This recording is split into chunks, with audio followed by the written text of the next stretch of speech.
सलामती, मसीह यीशु का फजल, मसीह यीशु का दामी इत्मीनान आप सब देखने वालों और सुनने वालों के साथ अब से लेकर हमेशा तक होता रहे।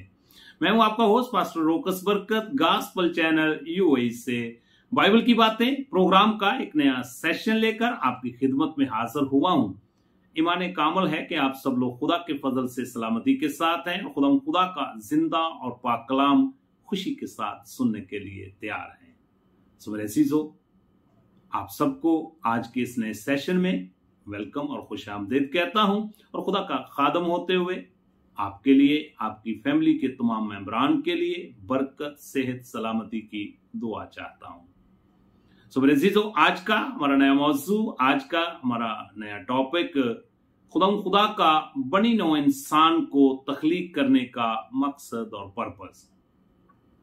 मेरे अजीजों, इससे पहले अगर आपने हमारा गॉस्पेल चैनल यूएई सब्सक्राइब नहीं किया तो मैं आपसे इल्तमास और दरखास्त करता हूं कि इस चैनल को जरूर सब्सक्राइब करें और फिर इसकी वीडियो को ज्यादा से ज्यादा खुद देखें, फिर अपने अजीजों कारब को, दोस्त अहबाब को जरूर शेयर करें ताकि खुशखबरी का ये सिलसिला इसी तरह जारी और सारी रहे और आप भी इरशाद आजम की तकमील का हिस्सा बन सकें। सो मेरे अजीजों, अगर आप कोई भी बाइबल मुकद्दस में से टॉपिक या मजमून या मौजू सीखने के ख्वाहिशमंद हैं या उसके बारे में जानना चाहते हैं तो आप मेरे व्हाट्सएप पे मुझे आगाह करें या कमेंट्स बॉक्स में जरूर लिखें ताकि मिलकर हम कलाम मुकद्दस को और ज्यादा सीख सकें। आए कलाम मुकद्दस की मिलकर तलावत करते हैं।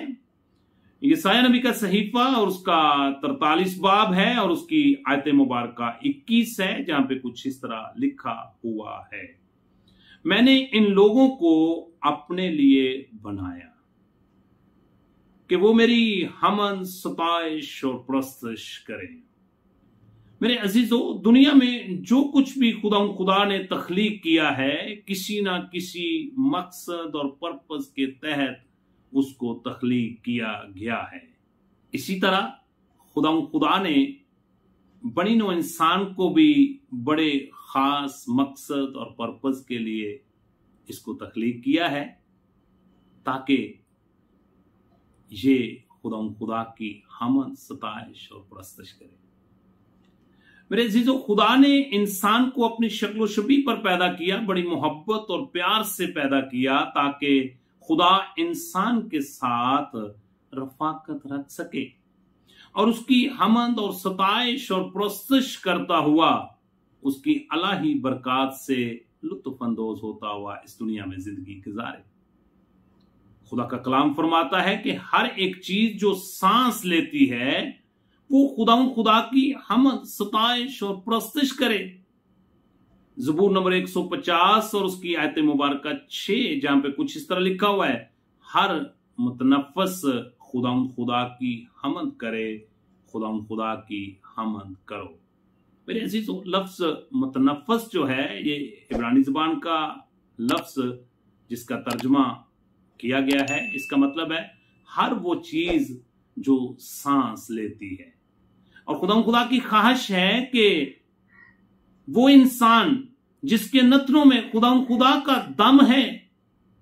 वो खुदा की हमद करे, खुदा की तारीफ करे, खुदा की प्रस्तश करे और उसके साथ वो रफाकत रखे। सो मेरे अजीजों, हर फर्द बशर की जिंदगी खुदा के हाथ में है क्योंकि खुदा ही के हाथ ने सब कुछ इस दुनिया में जो वजूद में आया है वो बनाया है। जब हम अय्यूब की किताब का मुतालिया करते हैं तो उसका 12 बाब और उसकी आयत मुबारका 10 के अंदर लिखा हुआ है, उसी के यानी खुदा के हाथ में हर जानदार की जान और कुल बनी आदम का दम है। इसका मतलब है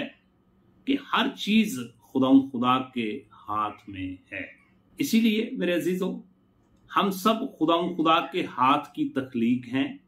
और खुदा की मर्जी है कि हम खुदा के साथ दुआ के जरिया से रफाकत रखें, हम खुदा के साथ हमदो सताइश के जरिया से रफाकत रखें, हम खुदा की इबादत करने के वसीला से खुदा की कुर्बत में रहें, खुदा के कलाम को पढ़ें, सुनें, समझें और उस पर अमल पैरा होते हुए खुदा की अलाही बरकत से लुत्फ अंदोज होते जाएं और इस दुनिया में खुशो खुर्मी की लाइफ गुजार सकें। जब हम ज़बूर की किताब और उसका ज़बूर नंबर 30 और उसकी आयत मुबारक 9 का मुताला करते हैं, जहां पर ज़बूर नवीस जो है हमें कुछ इस तरह आगाह करता है, जब मैं गोर में जाऊं तो मेरी मौत से क्या फायदा, क्या खाक तेरी सताइश करेगी, क्या वो तेरी सच्चाई को बयान करेगी। सो मेरे अजीजों, इस आयत मुबारक से साबित होता है कि जब तक हम जिंदा जमीन पर कायम दायम हैं तो हमें जरूरत है कि हम खुदा की रफाकत में रहें, खुदा की हमद करें, खुदा की परस्तिश करें। और खुदा का हर फर्द बशर को तख्लीक करने का मकसद और पर्पज यही था कि इन लोगों को मैंने अपने लिए बनाया है कि वो मेरी हमद, सताइश और परस्तिश करें, मेरी कुर्बत में रहें, मेरी रफाकत में रहें। मेरे अजीजों, मरने के बाद हम खुदा की हमद, सताइश, परस्तिश नहीं कर सकते। ज़बूर की किताब और उसका 6 बाब और उसकी आयत मुबारक 5 के अंदर कुछ इस तरह लिखा हुआ है, क्योंकि मौत के बाद तेरी याद नहीं होती, कब्र में कौन तेरी शुक्रगुजारी करेगा। सो मेरे अजीजों, आज हमें अपनी अपनी जिंदगी पर गौर करने की जरूरत है कि क्या हम खुदा के मकसद को, खुदा के पर्पस को, जिसने हमें बड़ी मोहब्बत और प्यार से तख्लीक किया है, उसको पूरा कर रहे हैं या नहीं। अगर आपका जवाब नहीं में है तो मैं आज आपको दावत देना चाहता हूं कि अपनी जिंदगी का एक यू टर्न लें, अपनी जिंदगी का एक फैसला करें और बुजुर्ग दाऊद की तरह आप भी कहें कि मैं उम्र भर खुदा की तारीफ करूंगा, जब तक मेरा वजूद है मैं अपने खुदा की मदा सराही करूंगा। खुदा आप सबको उम्र भर खुदा की हम्दो सताइश, दुआ और इबादत करने की तौफीक अता करे। इससे पहले अगर आपने यीशु मसीह को अपना शख्सी निजात दहिंदा कबूल नहीं किया तो अपनी जिंदगी का एक यू टर्न ले, जिसको तौबा कहा जाता है, और यीशु मसीह को अपना शख्सी निजात दहिंदा कबूल करते हुए खुदा के मकसद को, पर्पस को पूरा करें, उसकी रफाकत में रहें, उसके हजूर सुबह दोपहर शाम परस्तिश करें, दुआ करें, अपनी फैमिली के साथ बैठकर खानदानी इबादत का आगाज करें और अपने खानदान के साथ खुदा की रफाकत में रहें और खुदा के मकसद को, पर्पस को पूरा करें कि खुदा ने हर फर्द बशर को इसलिए बनाया कि वो उसकी हमद, सताइश और परस्तिश करे। God bless you at all.